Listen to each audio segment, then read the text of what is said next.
Hello students, welcome back to my channel. आज हम आपका नया टॉपिक करेंगे, development and its measurement. Development यहाँ पे किस चीज की बात कर रहे हैं हम? किसी देश की इकोनॉमिक डेवलपमेंट, कि कोई देश आर्थिक विकास कितना को किसी देश का हुआ है, कितना को वो विकसित है, उसका आर्थिक विकास कैसा हुआ है।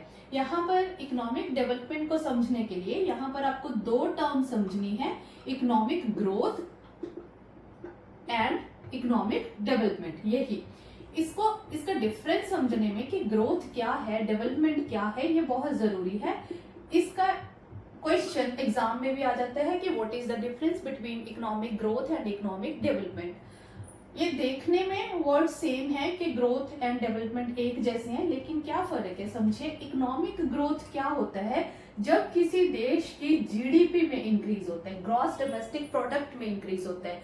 जैसे हम कह दें कि वहां पर जितनी भी गुड्स एंड सर्विसेज प्रोडक्शन हो रहा है उसमें इंक्रीज हो रहा है, उसको हम कह देते हैं कि इकोनॉमिक ग्रोथ हो रहा है। सपोज करो हर साल गुड्स एंड सर्विसेज की प्रोडक्शन में इंक्रीज आ रहा है, एक साल आया उसके बाद और गुड्स एंड प्रोडक्शन और गुड्स एंड सर्विसेज की प्रोडक्शन की गई, फिर और रेट से बढ़ाई गई, तो उसको हम ये तो कह सकते हैं कि इकोनॉमिक ग्रोथ है। लेकिन इकोनॉमिक डेवलपमेंट इससे कैसे डिफरेंट है? जैसे कि सपोज करो किसी देश में बहुत सारे इंडस्ट्रीज तो लगा ली, बहुत सारी चीजों की प्रोडक्शन तो हो गई, लेकिन उस इंडस्ट्रीज लगाने से, उस प्रोडक्शन को बढ़ाने से उस देश की एयर क्वालिटी नहीं रही। सपोज करो वहां पे बहुत पोल्यूशन हो गया, वाटर पोल्यूशन हो गया, तो इसका मतलब हम ये नहीं कह सकते कि वो देश डेवलप कर रहा है, उस देश की डेवलपमेंट भी हो रही है, क्योंकि उसके जो नेचुरल सोर्सेज है, जो लोगों की लाइफ है, वो उससे कहीं ना कहीं बैड इम्पैक्ट पा रही है। इसका एक और एग्जांपल ले सकते हैं। जैसे हम कहते हैं कि कोई पर्सन है, वो कहीं पे इंडिविजुअल है, कोई जॉब करता है। सपोज करो उस जॉब को करने से उसको 40,000 रुपीज मिल रहे हैं, ओके, एक जॉब करने से, ठीक है। फिर उसको कहीं पे और जॉब ऑफर आ गया, वहां पे उसने जॉब ज्वाइन कर ली और सपोज करो वहां पे उसको 80,000 मिल रहे हैं, तो इसका मतलब उसका ग्रोथ तो हुआ, ठीक है, उसको 80,000 रुपीज मिले। लेकिन इस जॉब को लेने के लिए उसको एक तो घर से बहुत दूर रहना पड़ा, मोर ओवर इस जॉब में बहुत ज्यादा स्ट्रेस था, यहाँ पर वो उतना खुश नहीं था जितना कि वो यहाँ पे था, यहाँ पर उसको मेंटली स्ट्रेस ज्यादा था। तो ऐसी चीजों को हम डेवलपमेंट नहीं कह सकते, ग्रोथ तो कह सकते हैं लेकिन डेवलपमेंट नहीं कह सकते। डेवलपमेंट क्या होती है किसी देश की इकोनॉमिक डेवलपमेंट? कि जीडीपी के साथ साथ, ग्रॉस डोमेस्टिक प्रोडक्ट के बढ़ने के साथ साथ, इकोनॉमिक ग्रोथ होने के साथ साथ प्लस और क्या हो रहा है, लोगों की सोशल लाइफ भी अच्छी है, पॉलिटिकल स्टेबिलिटी है उस कंट्री में, मॉरल लाइफ भी अच्छी है और रिलीजियस लाइफ भी अच्छी है। जब किसी देश में ये सारी चीजें भी, इकोनॉमिक ग्रोथ के साथ साथ ये सारी चीजें भी होती है, तो हम कह सकते हैं कि वो देश इकोनॉमिक डेवलपमेंट कर रहा है। इकोनॉमिक डेवलपमेंट एक वास्ट है, एक वास्ट एरिया है इसका, क्योंकि इसमें सिर्फ increase in goods and services की प्रोडक्शन हम नहीं देखते, इसमें बाकी सारी चीजें, लोगों की लाइफ कैसी है, लोगों की social life, moral life, religious life, वो सारा उनका लाइफस्टाइल कैसा है, वो सारी चीजें भी इसमें काउंट होती हैं। तो यही मेन डिफरेंस है कि इकोनॉमिक ग्रोथ क्या है, इकोनॉमिक डेवलपमेंट क्या है। इसको आप एज अ डिफरेंस भी कर लीजिए, वो आप अपनी कॉपी पे भी नोट कर लीजिए साथ साथ में, क्योंकि ये क्वेश्चन आ जाता है तो आप इसी तरह से डिफरेंस शो करके ही देंगे। जैसे हमने बताया कि इकोनॉमिक ग्रोथ क्या है, एक साइड पे आप ऐसे लिख लीजिए, एक साइड पे लिख लीजिए इकोनॉमिक डेवलपमेंट क्या है। इससे आपको इन दोनों का मीनिंग भी क्लियर हो जाएगा और डिफरेंस भी क्लियर हो जाएगा। इकोनॉमिक ग्रोथ सिर्फ क्वांटिटेटिव है। क्वांटिटेटिव कैसे है? क्योंकि इसमें सिर्फ हम ये देखते हैं कि कितना जीडीपी इंक्रीज हुआ, कितना प्रोडक्शन इंक्रीज हुआ, चाहे वो गुड्स का है चाहे वो सर्विसेज का है। लेकिन इकोनॉमिक डेवलपमेंट जो है क्वांटिटेटिव प्लस क्वालिटेटिव दोनों है। क्वालिटेटिव कैसे है? क्योंकि इसमें हम लोगों की सोशल लाइफ, पॉलिटिकल लाइफ, वो चीजें भी मेजर करते हैं, सिर्फ इकोनॉमिक लाइफ मेजर नहीं करते। तो यदि ये क्वांटिटेटिव है, इसका मतलब ये सिंगल डायमेंशनल है, एक ही डायमेंशन मेजर करता है, सिंगल डायमेंशनल है, और ये मल्टी डायमेंशनल है। मल्टी डायमेंशनल कैसे है, क्योंकि ये सिर्फ इकोनॉमिक ग्रोथ नहीं देखता, ये बाकी चीजों को भी काउंट करता है, लोगों का जो स्टेट ऑफ माइंड है वो भी देखता है, लोगों की पॉलिटिकल, वहां उस कंट्री में पॉलिटिकल स्टेबिलिटी कितनी हुआ है, ये सारी चीजें भी उसमें मेजर की जाती हैं। जो इकोनॉमिक ग्रोथ है ये टर्म सिर्फ डेवलप्ड कंट्री के लिए यूज की जा सकती है। कैसे, मैं आपको समझाती हूँ। क्योंकि जो डेवलप्ड कंट्रीज हैं उनमें ऑलरेडी जो पॉलिटिकल स्टेबिलिटी या लोगों की सोशल लाइफ वो ऑलरेडी अच्छी होती है, उन्होंने सिर्फ अपना जीडीपी इंक्रीज करना होता है, उन्होंने सिर्फ गुड्स एंड सर्विसेज के प्रोडक्शन को बढ़ाना होता है, बाकी उनका जो सोशल मॉरल लाइफ वो सारी है वहां पे स्टेबिलिटी होती है। इसलिए ये टर्म ज्यादातर डेवलप्ड कंट्रीज के लिए यूज की जाती है। और जो इकोनॉमिक डेवलपमेंट टर्म है ये डेवलपिंग कंट्रीज के लिए यूज की जाती है, जिन्होंने अभी जीडीपी भी इंक्रीज करना है और अपनी सोशल लाइफ, लोगों का लाइफस्टाइल वो भी सेट करना है। अंडर डेवलप्ड या डेवलपिंग कंट्रीज के लिए इस चीज को यूज किया जाता है। तो ये इसका डिफरेंस था कि ये क्वांटिटेटिव है, ये क्वांटिटेटिव प्लस क्वालिटेटिव है, ये सिंगल डायमेंशन है, ये मल्टी डायमेंशनल है, ये डेवलप्ड कंट्रीज के लिए यूज की जाती है, ये डेवलपिंग और अंडर डेवलप्ड कंट्रीज के लिए यूज की जाती है। एक पॉइंट इसमें और ऐड कर सकते हैं कि जो इकोनॉमिक ग्रोथ है it can be possible, economic growth is possible without economic development. आपने कई कंट्रीज देखा होगा, कई कंट्रीज में कि वहां पर इकोनॉमिक ग्रोथ तो होती है लेकिन सारे लोगों की लाइफ अच्छी नहीं होती। बहुत सारी कंट्रीज की ऐसी एग्जांपल्स हैं कि वहां पर जीडीपी तो इंक्रीज हो रहा है लेकिन वहां की जो सोशल एंड पॉलिटिकल लाइफ है वो अच्छी नहीं है। लेकिन यदि आपको इकोनॉमिक डेवलपमेंट करना है उसके लिए एटलीस्ट आपको जीडीपी अच्छा होना चाहिए, इकोनॉमिक ग्रोथ होनी ही होनी चाहिए, क्योंकि यदि इकोनॉमिक ग्रोथ होगी, लोगों के पास पैसा होगा, बाकी सारी चीजों को वो तो ही एंजॉय कर पाएंगे। Economic development is not possible without economic growth. ये आप पॉइंट ऐड कर लीजिए इसमें। ये 4 पॉइंट का डिफरेंस आप लिख सकते हैं यदि आपको एग्जाम में ये क्वेश्चन आ जाता है। Economic development is not possible without economic growth. तो ये कॉन्सेप्ट है जो आपको इसकी मेजरमेंट करने से, समझने से पहले जरूरी है कि इकोनॉमिक ग्रोथ क्या है, इकोनॉमिक डेवलपमेंट क्या है। अब नेक्स्ट जो हम करेंगे कि हम किसी देश की इकोनॉमिक डेवलपमेंट, जो हमारा मेन टॉपिक है कि इकोनॉमिक डेवलपमेंट को कैसे मेजर कर सकते हैं। इसके 2 तरीके मैं आपको करवाऊंगी। एक तो जो पहले ट्रेडिशनल चलते आ रहे हैं, कन्वेंशनल तरीके, जो पुराने जमाने से लोग चलते आ रहे हैं कि किस तरह से हम मेजर कर सकते हैं किसी देश की इकोनॉमिक डेवलपमेंट, वो करेंगे सबसे पहले। ठीक है, इसमें मेनली 5 पॉइंट है, आप हेडिंग बना लो, मेजरमेंट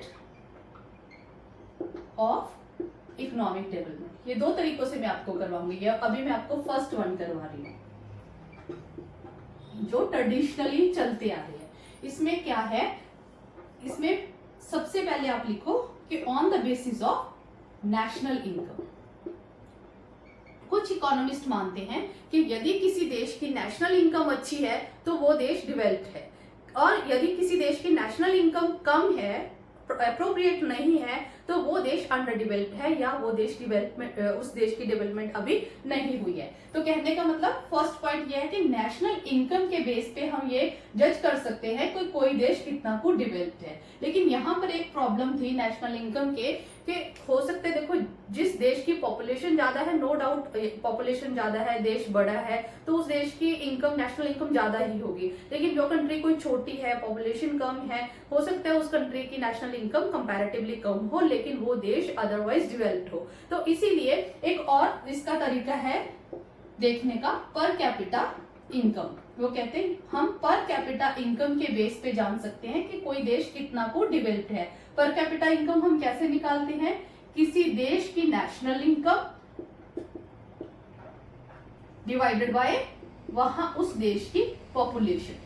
ठीक है, तो कहते हैं हम ऐसे देखो कि वहां पर कितनी नेशनल इनकम है और कितनी पॉपुलेशन है, उस हिसाब से हमें पता चलेगा कि पर कैपिटा इनकम कितनी आती है। यदि पर कैपिटा इनकम अच्छी है तो कंट्री डेवलप्ड है, और यदि पर कैपिटा इनकम कम है तो इसका मतलब वो कंट्री अभी डेवलप नहीं है। ठीक है, तो थर्ड पॉइंट क्या है, इन्फैंट मोर्टेलिटी रेट। अब देखिए इन्फेंट मोर्टेलिटी रेट से हम कैसे पता करेंगे कि कोई देश कितना को डेवलप्ड है। इन्फेंट किसको क्या देते हैं हम, जिनकी एज 0 to 1 ईयर होती है, जिन बच्चों की इन्फेंट मतलब छोटा बच्चा, जिनकी एज कितनी है 1 ईयर से नीचे नीचे। मोर्टेलिटी रेट क्या मतलब है इसका, डेथ रेट। कि यदि ये कहते हैं कि यदि 1000 बच्चों ने, लाइव बच्चों ने जन्म लिया है तो उसमें से डेथ रेट क्या है। इससे हम कैसे पता लगाते हैं कि यदि इन्फेंट मोर्टेलिटी रेट कम होगा, इसका मतलब उस कंट्री में हेल्थ फैसिलिटीज अच्छी हैं, उस कंट्री में हॉस्पिटल फैसिलिटीज अच्छी हैं, इसीलिए वहां पर इन्फेंट मोर्टेलिटी रेट कम है, न्यूट्रिशन अच्छा है, लोगों का फूड अच्छा है।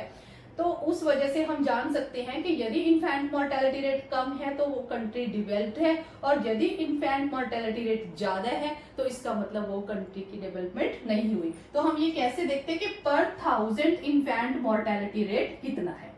ओके, नेक्स्ट है on the basis of sex ratio. Sex ratio क्या है कि पर 1000 मेल के पीछे कितनी फीमेल है, कितना नंबर ऑफ फीमेल है पर 1000। अब इसके बेस पे हम कैसे जान लेते हैं कि कोई देश डेवलप है या नहीं।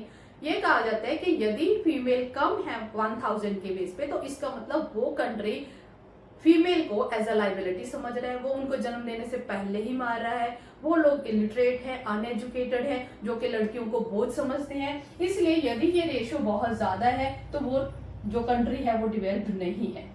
ठीक है, तो इसका मतलब यदि फीमेल नंबर ऑफ फीमेल 1000 के पीछे ठीक है, अच्छा है, तो वो कंट्री को हम डेवलप्ड कंट्री कह देते हैं। इंडिया में 2011 के यदि हम सेंसस का देखें तो 943 फीमेल थी पर 1000 के पीछे। ठीक है, ये क्वेश्चन कई बार आ जाता है, मल्टीपल चॉइस क्वेश्चन भी आ जाता है ये, या फिलअप्स में भी आ जाता है कि 2011 के सेंसस के बेस पे कितनी फीमेल थी, हमारी सेक्स रेशियो क्या थी, तो आप क्या कहेंगे 943 पर 1000 हमारी फीमेल रेशियो थी। देन है स्टैंडर्ड ऑफ लिविंग, इसमें ये लास्ट पॉइंट है। स्टैंडर्ड ऑफ लिविंग के बेस पे हम कैसे देखते हैं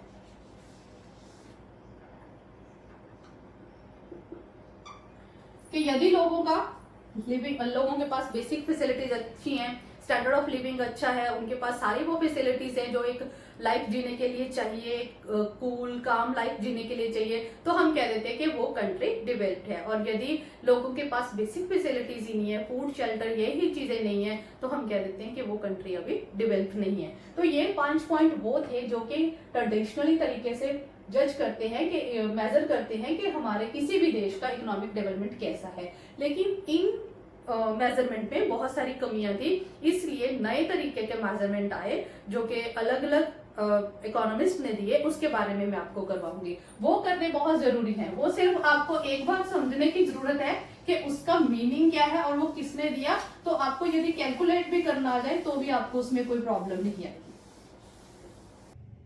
तो स्टूडेंट्स, ये डेवलपमेंट को मेजर करने के लिए 2 और हमारे पास इंडेक्स हैं जिससे हम किसी भी कंट्री की डेवलपमेंट को मेजर कर सकते हैं। सबसे पहला है physical quality of life index. Physical quality of life index में क्या है, हम ये देखते हैं कि वहां की लाइफ है जो उसकी क्वालिटी, कितनी को क्वालिटी वाली लाइफ है। जो जितने भी इससे पहले हमने फॉर्मूले किए थे, जैसे नेशनल इनकम के बेस पे, सेक्स रेशियो के बेस पे, इन्फेंट मोर्टेलिटी रेट के बेस पे, वो अलग अलग देखे जाते थे। लेकिन यहाँ पे PQLI में उन चीजों को कंबाइन करने की कोशिश की है। ये जो फॉर्मूला था ये दिया था मॉरिस डी मॉरिस ने, ये आपको याद रखना है क्योंकि ये 1 वर्ड क्वेश्चंस में आता है। किसने दिया था ये फॉर्मूला? मॉरिस डी मॉरिस ने। कितने में दिया था, कौन सी ईयर में? 1979 में।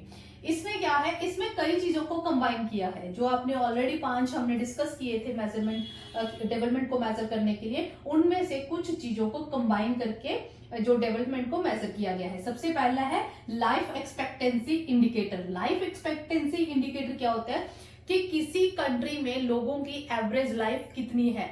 ठीक है, 70 ईयर्स है, 80 ईयर्स है, 50 ईयर्स है, 60 ईयर्स है, एवरेज लाइफ कितनी है। जितनी ज्यादा लाइफ एक्सपेक्टेंसी होगी इसका मतलब वहां पे हेल्थ फैसिलिटीज अच्छी है, फूड अच्छा है, एयर क्वालिटी अच्छी है, तो वो देश डेवलप्ड है। तो सेकंड इसने क्या लिया था कि इन्फेंट मोर्टेलिटी रेट क्या है। ये हम ऑलरेडी डिस्कस कर चुके हैं कि इन्फेंट मोर्टेलिटी रेट क्या होता है।